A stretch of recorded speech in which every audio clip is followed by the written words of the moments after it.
ओम गं गणपते नमो नमः। ओम नमो भगवते वासुदेवाय नमः। श्री विष्णु पुराण द्वितीय अंश 15वां अध्याय।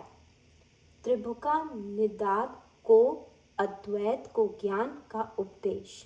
सौवीर राज को मौन देखकर भरत बोले, हे भूपते, पूर्व काल में महर्षि ऋभु ने महात्मा निदाग को उपदेश करते हुए जो कुछ उपदेश दिए वे मुझसे सुनो। हे राजन, परममेष्टि श्री ब्रह्मा जी का ऋभु नामक एक पुत्र था। वह स्वभाव से ही परमात्म तत्व को जानने वाला था। पूर्व काल में महर्षि पुलस्त्य का पुत्र निदाग उन ऋभु का शिष्य था। उसे उन्होंने अति प्रसन्न होकर संपूर्ण तत्व ज्ञान का उपदेश दिया। हे नरेश्वर, ऋभु ने देखा कि संपूर्ण शास्त्रों का ज्ञान होते हुए भी निदाग की अद्वैत में निष्ठा नहीं थी। उस समय देविका नदी के तीर पर पुलस्त्य जी का बसाया हुआ वीरनगर नामक एक अति रमणीक और समृद्धि संपन्न नगर था। उस पुर में पूर्व काल में ऋभु का शिष्य योगवेत्ता निदाग रहता था। ऋभु ने अपने शिष्य निदाग को देखने के लिए 1 सहस्त्र दिव्य वर्ष बीतने पर उस नगर में गए। जिस समय निदाग बलि वैश्वदेव के अनंतर अपने द्वार पर अतिथियों की प्रतीक्षा कर रहा था, वह उसके दृष्टिगोचर हुए और वह उन्हें द्वार पर पहुंचे अंतर्ध्यान पूर्वक अपने घर में ले गया। उस द्विज श्रेष्ठ ने उनके हाथ पैर धुलाए और फिर आसन पर बिठाकर आदर पूर्वक कहा, भोजन कीजिए। ऋभु बोले, हे विप्रवर, आपके यहाँ क्या क्या अन्न भोजन करना होगा ये बताइए, क्योंकि कुत्सित अन्न में मेरी रुचि नहीं। निदाग ने कहा, हे द्विज श्रेष्ठ, मेरे घर में सत्तू, जौ की लपसी, कंद मूल फलादि तथा पुए बने हैं। आपको इनमें से जो कुछ रुचि लगे वही भोजन कीजिए। ऋभु बोले, हे द्विज, ये तो सभी कुत्सित अन्न हैं। मुझे तो तुम हलवा, खीर तथा मठा और खांड से बने स्वादिष्ट भोजन कराओ। तब निदाग ने अपनी स्त्री से कहा, हे ग्रह देवी, हमारे घर में जो अच्छी से अच्छी वस्तु हो उसी से इनके लिए अति स्वादिष्ट भोजन बनाओ। उससे ऐसा कहने पर उसकी पत्नी ने अपने पति की आज्ञा से उन विप्रवर के लिए अति स्वादिष्ट भोजन तैयार किया। हे राजन, ऋभु के यथेच्छ भोजन कर चुकने पर निदाग ने अति विनीत होकर उन महामुनि से कहा।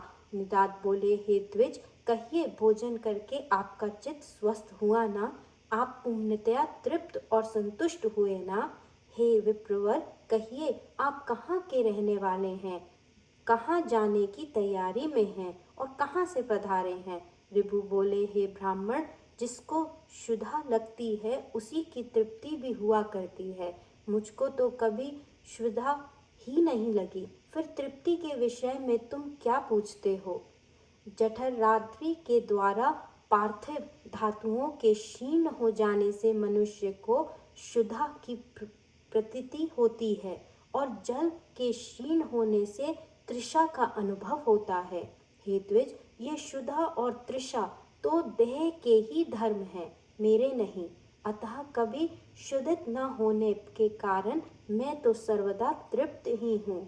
स्वस्था और तृष्टि भी मनहि में होते हैं, अतः ये मनहि के धर्म हैं। पुरुष आत्मा से इनको कोई संबंध नहीं है। इसलिए हे द्विज, यह जिसके धर्म हैं उसी से इनके विषय में पूछो। और तुमने जो पूछा कि आप कहाँ के रहने वाले हैं, कहाँ जा रहे हैं तथा कहाँ से आए हैं, सो इन तीनों के विषय में मेरी मत सुनो। आत्मा सर्वगत है, क्योंकि यह आकाश के समान व्यापक है। अतः कहाँ से आए, कहाँ रहते हो और कहाँ जाओगे, यह कथन भी कैसे सार्थक हो सकता है? मैं तो न कहीं जाता हूँ, न आता हूँ और न किसी एक स्थान पर रहता हूँ। तू, मैं और अन्य पुरुष भी देह आदि के कारण जैसे पृथक पृथक दिखाई देते हैं, वास्तव में वैसे नहीं है। वस्तुतः तू तू नहीं है, अन्य अन्य नहीं है और मैं नहीं हूँ। वास्तव में मधुर मधुर है भी नहीं है। देखो, मैंने तुमसे जो मधुर अन्न की याचना की थी, उससे भी मैं यही देखना चाहता था कि तुम क्या कहते हो।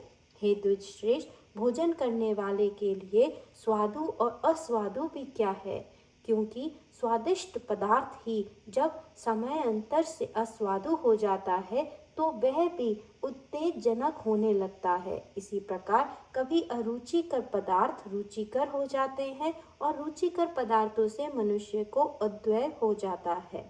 ऐसा अन्न भला कौन सा है जो आदि, मध्य और अंत तीनों काल में रुचिकर ही हो।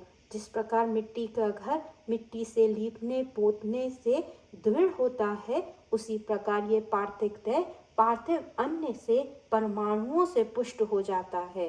जौ, गेहूं, मूंग, धृत, तेल, दूध, दही, गुड़ और फल आदि सभी पदार्थ पार्थिव परमाणु ही तो हैं। इनमें से किसको स्वादु कहूँ और किसको नहीं। अतः इस जानकर तुम्हें इस स्वादु अस्वादु का विचार करने वाले चित्त को समदर्शी बनाना चाहिए, क्योंकि मोक्ष का एकमात्र उपाय समता ही है। ब्राह्मण बोले, हे राजन, उनसे ऐसे परमार्थमय वचन सुनकर महाभाग निदात ने उन्हें प्रणाम करके कहा, प्रभु आप प्रसन्न होइए, कृपा करके बतलाइए, मेरे कल्याण की कामना से आए हुए आप कौन हैं। हे द्विज, आपने इन वचनों को सुनाकर मेरा संपूर्ण मोह नष्ट हो गया है। विभु बोले, हे द्विज, मैं तेरा गुरु विभु हूँ। तुझको सद्यकेनी बुद्धि प्रदान करने के लिए मैं यहाँ आया हूँ। अब मैं चाहता हूँ जो कुछ परमार्थ है वह मैंने तुझसे कह दिया। इस परमार्थ तत्व का विचार करते हुए तू इस संपूर्ण जगत को एक वासुदेव परमात्मा ही का स्वरूप जान। इसके भेदभाव बिल्कुल नहीं है। ब्राह्मण बोले, तदनंतर निदात ने बहुत अच्छा कह उन्हें प्रणाम किया और फिर उससे परम भक्ति पूर्वक पूजित हो ऋभु स्वेच्छा अनुसार चले गए।